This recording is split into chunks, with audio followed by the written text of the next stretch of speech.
ஒரு மனிதனுக்கு குரு தேவையான அவசியமாக தேவை. எனக்கு ஆன்னு ஒருத்தர் சொல்லித்தரத்துக்கு ஒரு ஆள் தேவைப்படுறாங்க. அப்போ தான் எனக்கு வந்து புரியுது.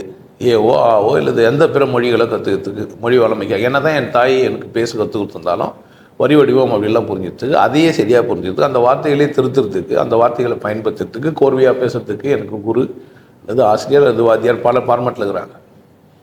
ஒரு ஆன்மீகத்துக்கு நான் குருவை நான் எப்படி தேர்ந்தெடுக்கிறது அப்படின்னு எடுத்துக்கினேன் அப்படின்னு கேட்டிங்கன்னா, முதல்ல எனக்கு என்ன தெரியுமா இல்லை யாராச்சும் அவரை தெரிஞ்சு வச்சுக்கிறாரா? 2 சந்தர்ப்பம் இருக்குது. நான் என்னையே கூட கேட்டு கூட தெரிஞ்சுக்கலாம். கொஞ்சம் காலம் எடுக்கும் அவ்வளோதானே தவிர, நீங்கள் உங்களை கேட்க ஆரம்பிச்சிட்டிங்க அப்படின்னா அதுக்கான நிறைய நூல்கள் இருக்குது. நம்ம தாத்தாவெல்லாம் அல்லது குருக்கள்லாம் எழுதி வச்சுட்டு போயிடறாங்க. அந்த புத்தகமே கூட உங்களுக்கு போதுமானது. யாரோ ஒரு மனிதன் கடவுள் புரிந்து கொண்ட ஒரு மனிதன் ஒரு நூல் எழுதி வைக்கிறான்னா எதுக்கு அப்படின்னு கேட்டிங்கன்னா, அதை படித்து நீங்கள் தெளிவாகிடலாம். இப்போ திருக்குறள் எடுக்கிறீங்க படிக்கிறீங்க, அதில் எடுத்த உடனே இப்போ அகர முதல எழுத்தெல்லாம் ஆதிபகவன். அப்போ அந்த திருக்குறள் உங்களுக்கு ஒரு குரு. கடவுள்னு ஒன்று இருக்குது, அதுதான் இந்த உலகத்துக்கு முதலானது.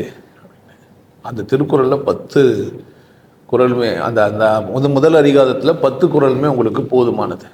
அதுவே உங்களுக்கு குரு தான். அதனால் நீங்கள் குருவெல்லாம் தேர்ந்தெடுக்கிறதுக்கு தனியாலாம் தேட வேண்டியதே இல்லை. உங்களை சுற்றி ஒரு சின்ன கல் தடிக்கணும் வந்தீங்கன்னா கூட அது ஒரு குரு தான். நிதானமாக போ அப்படின்னு சொல்லுது.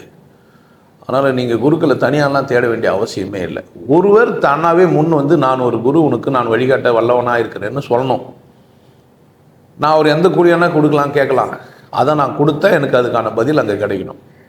உதாரணத்துக்கு ஒரு ஹோட்டல் போகிறீங்க, இங்கே நல்லா தோசைலாம் சுட்டு தருவோம், நாங்கள் தூய்மையான செய்கிறோம், நெய் போட்டு தான் தோசை சொல்லணும். போய் சாப்பிட்டா அங்கே நெய் இருக்கணும். அப்படி தானே? நெய் தோசை கேட்டாக்கா அதில் கல்லெண்ணெய் தோசை இருக்கக்கூடாது. அது மாதிரி ஒரு குருன்னா அவர் சொல்லணும் நான் குருன்ட்டு, நீங்கள் போய் கேட்கணும். அந்த மாதிரி எத்தனை நீங்கள் தேர்ந்தெடுத்தால் சரி. அதை விட சும்மாவே இருக்கலாம்.